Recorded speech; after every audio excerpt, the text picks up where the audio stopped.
is Amir Ali, MA Linguistics, English Department, Arts College. Okay? This topic, the topic of our lecture today is the indirect object. Mainly this topic is for the students of the second and first years in the English departments, but it can be useful for everybody who learns English. Okay? What is the indirect object? Some intransitive verbs, they don't take any object. Like, for example, Ali smiles. Some other verbs, they are called transitive verbs. They can take one object, only one. For example, I take some money. Okay, I have my lunch. It's okay. But some other verbs like give, send, lend, they take two objects. One of them indirect and the other one is direct. So there are actually two objects, not only one.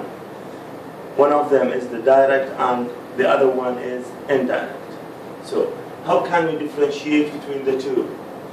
So many students mistake the difference between the direct and indirect. Today we will see how we can differentiate between them. Let's take some examples. See, my brother sent me a gift. Me here is what? Is indirect object. Whether a gift is what?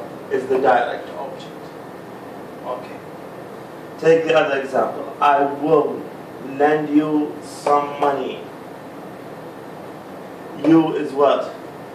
Is the indirect object. Some money is the direct object. So how can we say that? How can we make sure that this is the indirect objects? I'll give you some tests to check whether this object is direct or indirect. See, the direct object is always a person. Okay. If you have two objects, okay, one of them is a person. The second one is normally a thing, something. The person is the indirect object. Okay? Send me. Me. It's a person. Object pronoun refers to the first person.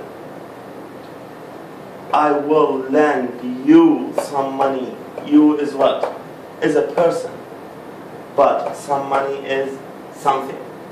Okay? So if you have two objects, one of them is a person and the second one is something, the person is the indirect object. Let's see the second test. The indirect object could be omitted. This is the most important one.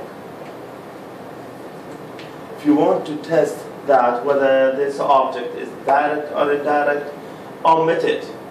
Now if you cross this,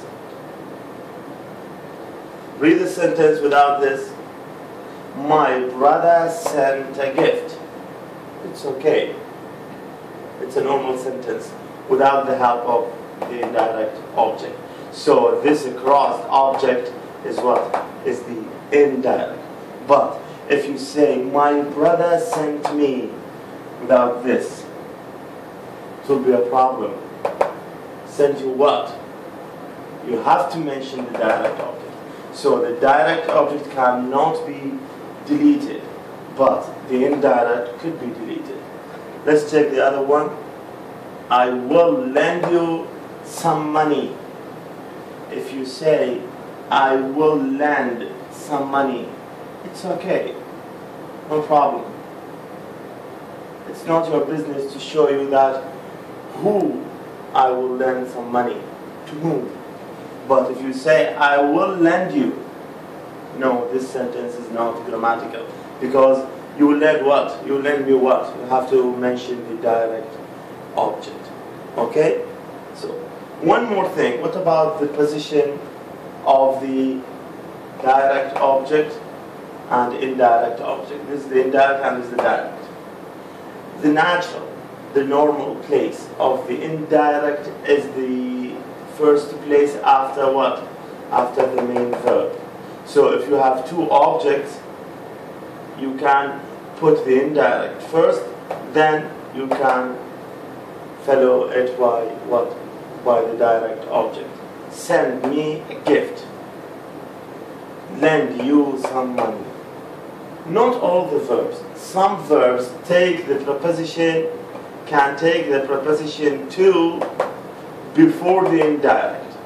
So you can move or you can postpone, you can say, the indirect object to the end of the sentence and put what? The preposition to before it. So we can say, my brother sent a gift to me. I will lend you some money. You can say, I will lend some money to you. You can postpone the indirect object, you, to the end of the sentence, and it should be preceded by what? By the preposition to. Again, not all the verbs can take this structure. Some verbs can take four.